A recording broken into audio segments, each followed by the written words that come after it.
Peyton Manning, the five-time MVP, broke his silence about the long-term physical toll left behind from years of neck surgeries and brutal NFL collisions. Keep watching to hear the devastating update Peyton shared about his daily condition and the emotional decision, he says, changed his family's future forever. Peyton Manning was born with a congenital spinal cervical weakness, a condition similar to that which caused his older brother Cooper to give up his own football dreams as a teen. Right there, before a single snap was ever taken, before a single dollar was ever signed. The story of Peyton Manning already carried the shadow of something dark, something the body carried quietly. Like a ticking clock no one wanted to hear. Eli Manning had seen it all before. Neck issues forced his oldest brother, Cooper, to give up football before college. Cooper Manning was, by all accounts, a gifted wide receiver, the kind of talent that makes scouts stop and stare. But a spinal condition brought his football life to a halt before it had properly begun. And the family knew they had to know that the same blood running through Cooper's veins ran through Peyton's. That the same structural fragility that ended one brother's dream could one day end the other's. A doctor confirmed that Manning's own neck curvature could prove problematic in the future. And yet he managed to play without issue for almost 2 decades. 2 decades. That in itself is extraordinary, almost defiant. Manning played like a man who refused to acknowledge what his own skeleton was telling him. He memorized defenses. He called audibles at the line of scrimmage with the precision of a surgeon. He made the game look like a math problem he had already solved the night before. And all the while, somewhere deep in the architecture of his spine, a structural weakness was biding its time. In 2006, during a game against the Washington Redskins, he suffered a neck injury that would nag at him for the remainder of his career. This injury led him to suffer from a herniated disc in his neck that would progressively worsen as the years went on. The word progressively is doing a lot of work in that sentence, because what began as an injury that could be managed, pushed through, played around, became a structural collapse in slow motion. A disc that nudges a nerve in 2006 becomes a disc that screams at that nerve by 2011.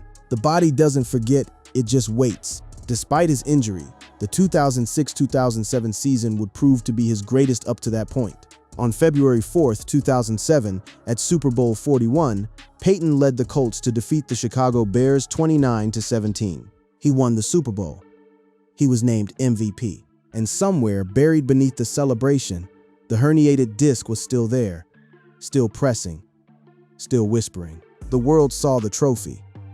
The world did not see the clock. In 2009, during a game against the Miami Dolphins, Monday Night Football commentator John Gruden referred to Peyton Manning as the sheriff based on his dominating and intimidating presence at away games and how he would lay down the law in opposing stadiums. The sheriff.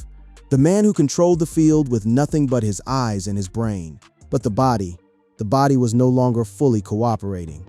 The years and the hits and the snaps and the collisions were compounding, one on top of the other, slowly changing the terms of the deal Manning had made with the sport he loved. In 2015, Peyton Manning showed ESPN firsthand just how taxing the sport can be on a player's body, as the outlet followed the MVP into the locker room after an NFL game. It noted how Manning needed 15 minutes just to undress, as even the most basic task caused him pain.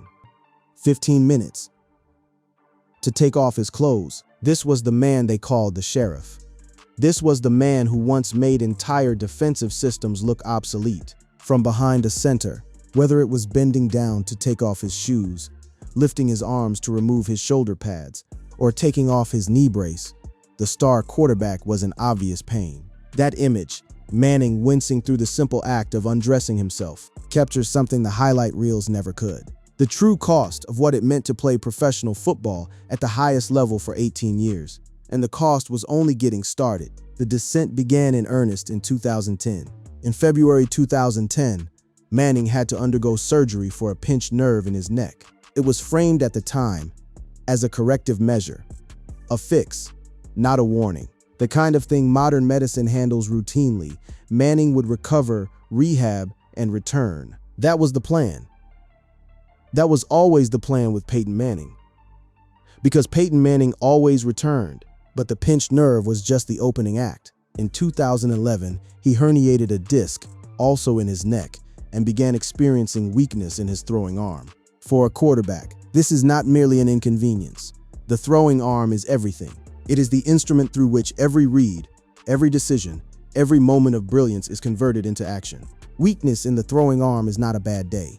It is an existential threat. In early 2011, struggling to complete passes and suffering from the pain of a herniated cervical disc, Manning eventually underwent a decompressive surgery without fusion to take pressure off the nerve, known as a posterior foraminotomy. In the 2 weeks that followed, Manning continued to experience weakness and was beginning to lose grip in his right hand, and underwent another decompressive surgery. 2 surgeries, back to back, and the grip was going. The physical sensation of holding a football, of feeling the laces, of anchoring a throw, was slipping away from him. As time progressed, his condition worsened.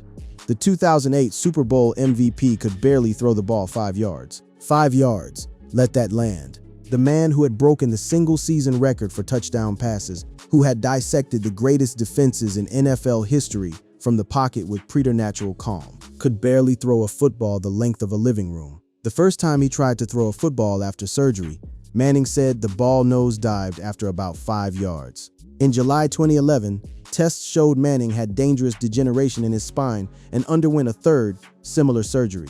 3 surgeries now, and still no resolution. Still no return of the arm strength that had made him a legend.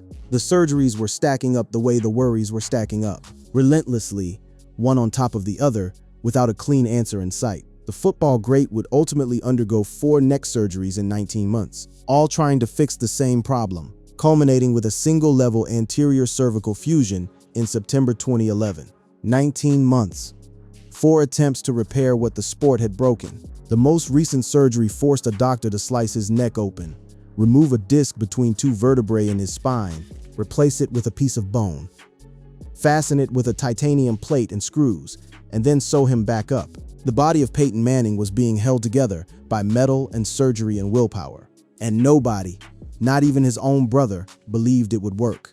After playing catch with his brother, Eli Manning was convinced Peyton's career was over. I saw him after that first surgery, this neck surgery, and I was pretty much convinced that he was done. Eli Manning said on NFL Network, there was no way he could come back and play football. That first time he went, and we were just throwing it in the backyard of our house. We're throwing 15 yards away, and it was a lob. He couldn't throw 15 yards on a line. It had no pop. No pop. The pop in a quarterback's throw is the difference between a bullet and a lob, between a spiral that arrives on time and one that hangs in the air waiting to be picked off. Eli had seen Peyton throw a football their entire lives, in their backyard, in high school, in the pros. He knew what Peyton's arm was supposed to sound like, and what he heard in that backyard in 2011 was not it. Peyton's college friend Todd Helton, then of the MLB's Colorado Rockies, invited him to a private workout session and saw his struggles. He had nothing, but I knew he'd come back and be Peyton Manning again because nobody else works that hard. Manning himself described the experience. It's hard to explain, but I kind of lost awareness of my arm in space. When you had the same throwing motion for so long, golfers talk about repeating their swing. Well, quarterbacks repeat too, but I couldn't repeat. That was scary. While he was no longer in pain, the spinal fusion surgery left him weak. Manning credits his recovery to his work with his old college offensive coordinator from the University of Tennessee, Duke University's head coach David Cutcliffe, one of the greatest quarterbacks in NFL history, reduced to relearning how to throw a football with his old college coach. In a gymnasium, trying to rebuild the muscle memory that 4 surgeries had stripped away. Manning said, I could barely throw a dart. He had to relearn how to play football entirely. But he did, while Peyton Manning was fighting to reclaim his arm strength. One surgery at a time, the organization that had defined his entire professional identity was quietly running the numbers. And the numbers did not favor loyalty. Sent packing by his only NFL team, one he transformed from afterthought to Super Bowl champion. Peyton Manning said goodbye to the Indianapolis Colts with a shaky voice and tear-filled eyes, then got ready to find a new place to play quarterback, at a podium alongside owner Jim Irsay, who cut the injured star rather than pay a whopping $28 million bonus due that week. Manning was by turns wistful, nostalgic and forward-looking. $28 million. That was the number that ended 14 years. The team was weighing a $28 million roster bonus that they would have to pay Manning if he remained on the roster. Second, they were weighing his health. Manning was recovering from surgery to repair an injured disc. The calculus was brutal in its clarity. Manning was injured. The recovery was uncertain. The bonus was enormous, and the Colts had the first overall pick in the upcoming draft, a young quarterback waiting in the wings. The math pointed in one direction. There will be no other Peyton Manning, Irsay said, adding that he hoped the joint appearance would serve to honor incredible memories and incredible things that he's done for the franchise, for the city, for the state. Manning had started every meaningful game for 13 seasons, 227 in a row, including the playoffs, and taken Indianapolis from perennial also ran to one of the NFL's model franchises and the 2007 Super Bowl title. 227 consecutive starts, not games, starts. In a sport that destroys bodies for a living, Manning had been an Iron Man. And when he finally couldn't start, when the neck finally gave way and the 2011 season was lost entirely, the team that had built its identity around him cut him loose rather than wait another season to see if the comeback would stick. That is why the press conference provided such an awkward and unusual scene for Manning and Irsay. Their NFL lives had been so closely intertwined, yet they stood inches apart in jackets and ties while discussing their separation. Rarely do star athletes who are not retiring show up at a news conference to let the world know they've been dumped. The Indianapolis Colts, the team he had made into champions, sold him away like he was a defective antique. This put a chip on Peyton's shoulder. He was out to prove that he wasn't just some flash in the pan, a broken toy for the National Football League, but one of the best to ever do it. The Los Angeles Times spoke to John Madden, the legendary NFL coach and commentator. He said he expected Manning to have a happy ending, like Troy Aikman with the Cowboys or Dan Marino with the Dolphins. Peyton was always perfect, Madden said. Guys that are perfect, things kind of end up for them. You think of the other side, and they're not always happy endings. You think of Joe Namath at the end, Johnny Unitas at the end, Hall of Fame quarterbacks that ended up in other places, Brett Favre and Joe Montana. Madden's words were laced with foreboding because they were true. The game doesn't give out graceful exits on request. It tends to make its own decisions about when and how a player leaves. And for Peyton Manning, even in the moment of his release, the dignified ending was not yet secured. Peyton Manning returned to have a remarkable season in 2013, breaking records with 5,477 passing yards and 55 touchdowns. The man who could barely throw 15 yards in a backyard had just set the record for single-season touchdown passes in NFL history. He had come back from 4 neck surgeries, from being cut loose by his franchise, from the whispers that he was done, and he had come back better. Eli Manning said he had been inspired by his brother's comeback. Sure enough, he's been able to do it. And even this year, he's been stronger. His arm strength's been stronger, and he's been better than ever. The body that had been rebuilt with titanium and screws and bone grafts was throwing touchdown passes at a historic rate. Peyton Manning, in perhaps the most stunning athletic comeback in NFL history, had not just returned. He had returned as arguably the best quarterback on the planet. But the clock was still running.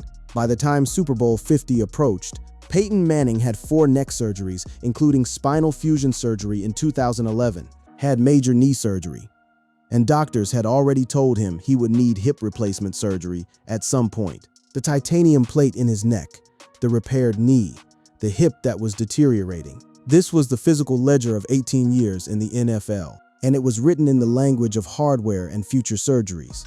On February 7, 2016, Manning and the Denver Broncos defeated the Carolina Panthers 24-10 in Super Bowl 50.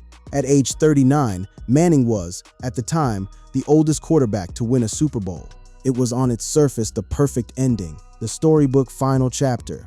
The quarterback who had fought through 4 neck surgeries, who had been cut by his own franchise, who had reinvented himself in Denver, had now won his 2nd championship, this time making history as the oldest man ever to do it. The confetti fell, the cameras closed in, and then, almost immediately, the shadows arrived. What was likely to be the end of Peyton Manning's football career was accompanied by unsavory off-the-field headlines concerning alleged use of HGH, and now the details of a decades-old sexual assault that allegedly occurred when he was a student at the University of Tennessee. The HGH story came first. A clinic worker named Charlie Sly alleged that drugs like growth hormone were shipped to Manning's wife. Al Jazeera later reported it had a second anonymous source who confirmed the assertion. In an interview with ESPN, Manning strongly denied the allegation.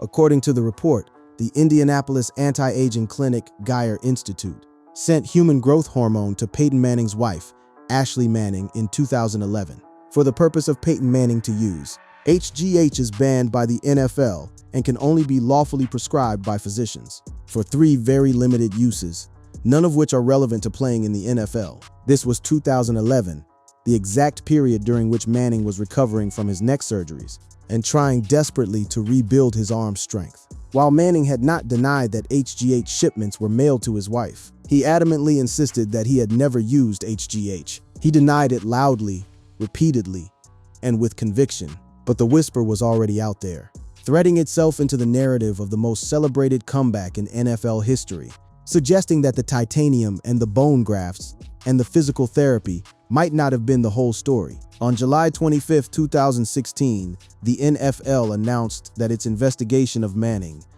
found no evidence that he used HGH or any other performance-enhancing drug. The investigation cleared him.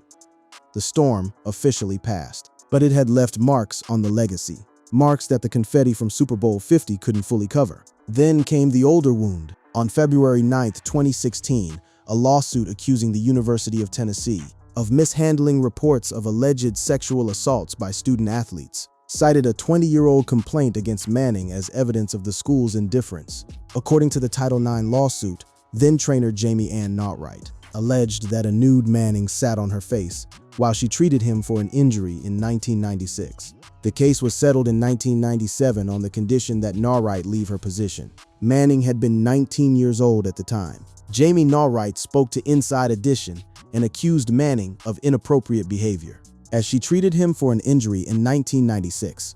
Manning was a 19-year-old All-American quarterback at the University of Tennessee. He maintains he was horsing around with a teammate.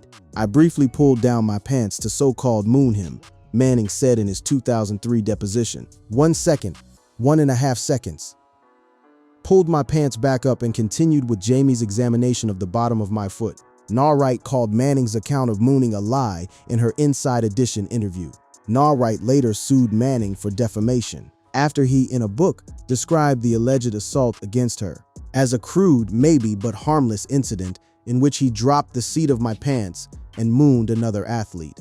Naughtright had called a sexual assault hotline and filed an EEOC complaint after the training room incident. But it wasn't until Peyton and his father Archie published a book called Manning that Naughtright filed a lawsuit. In the book, after a non-disclosure agreement had been signed when she left the university, both by her and Peyton, the book was published and there was an excerpt that she considered defamatory. The Manning family may have engaged in the ultimate act of arrogance by trying to spin the incident in a book. That action alone seems to have opened the door to what followed. Had they simply left it all alone, there never would have been a 2003 lawsuit. And the damning documents now alive and circulating in the social media world of 2016. As much as Manning weighed sodding up one more season for the love of the game, and for a shot to perform at a higher level in one last Super Bowl, he knew he would face more questions about the HGH allegations made in the Al Jazeera report and the resurfacing of the 1996 incident at the University of Tennessee. The storybook ending had become something more complicated. The confetti had fallen, the ring was real, but the exit, the retirement press conference, took place against the backdrop of accusations and investigations, of old wounds reopened and new ones still raw. So much for the storybook ending and Peyton Manning gloriously riding off into the sunset, after winning a Super Bowl the way his boss John Elway did. On March 7, 2016, Manning announced he was retiring from the NFL after 18 seasons. 18 is a good number, and today I retire from pro football. The retirement speech was emotional, polished. Peyton Manning, the eternal quarterback, the student of the game, the man who memorized the opponent's playbook before the opponent had finished writing it, stood at the podium and said goodbye to the game. He thanked his teammates. He thanked his family. He made people laugh and made people cry because that is what Peyton Manning does. But behind the podium was a body that football had taken apart piece by piece. Manning had 4 neck surgeries, including spinal fusion surgery in 2011, had major knee surgery, and doctors had already told him he would need hip replacement surgery at some point. During his final season alone, Manning missed 7 starts with a tear in his plantar fascia near his left heel. Over the past 3 seasons, Manning had been treated for ankle, thigh, shoulder, rib, and foot injuries. That is the inventory of a man whose body had been systematically dismantled by the sport he gave 18 years to. Neck, knee, hip, ankle, thigh, shoulder, rib, foot. A map of damage that doesn't appear on any highlight reel. And I said, "Doc, I didn't ask you if I had to have a hip replacement. I didn't need to know that here at age 37, that's for sure." Manning recalled. "And I look forward to that day when I'm 52 and have a hip replacement. Am I going to have some potential neck procedures down the road? I don't know the answer to that." There is something in those words, dark humor wrapped around genuine uncertainty, that captures the impossible bargain professional athletes make. Manning was 37 years old, planning ahead for a hip replacement and future neck procedures, talking about it the way most men his age talk about getting their car serviced. This was the physical cost of greatness. This was the fine print on the contract he had signed with football as a child. On February 6, 2021, Manning was elected into the Pro Football Hall of Fame. In his first year of eligibility, with the committee taking only 13 seconds to debate his selection.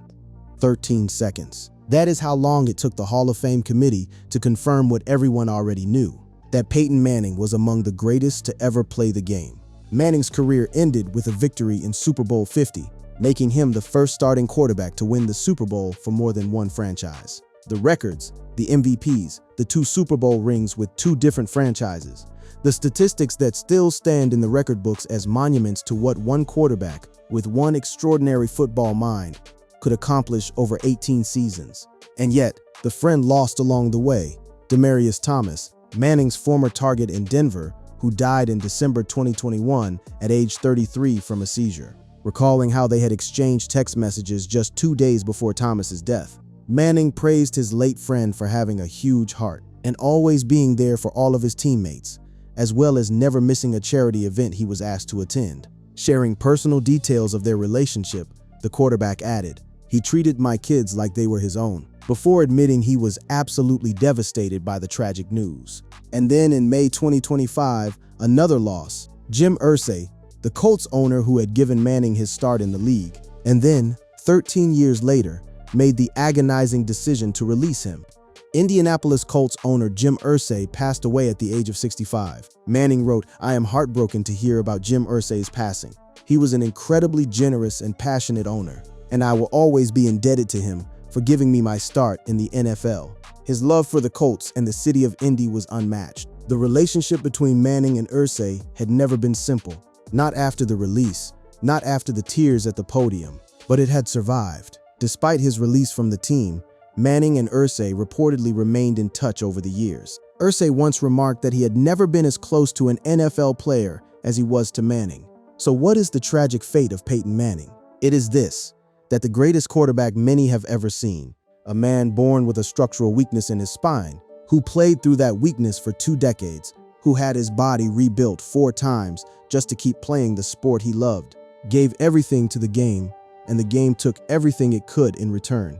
The neck that required titanium, the hip that awaits surgery, the franchise that traded a $28 million bonus for a fresh start, the retirement shadowed by allegations he spent years fighting, the friends buried too young. The records will stand, the rings are real. The 13 seconds the Hall of Fame committee took to induct him, that is real too. But so is the physical ledger, so are the scars. So are the losses that come after the cameras stop rolling and the confetti is swept from the floor.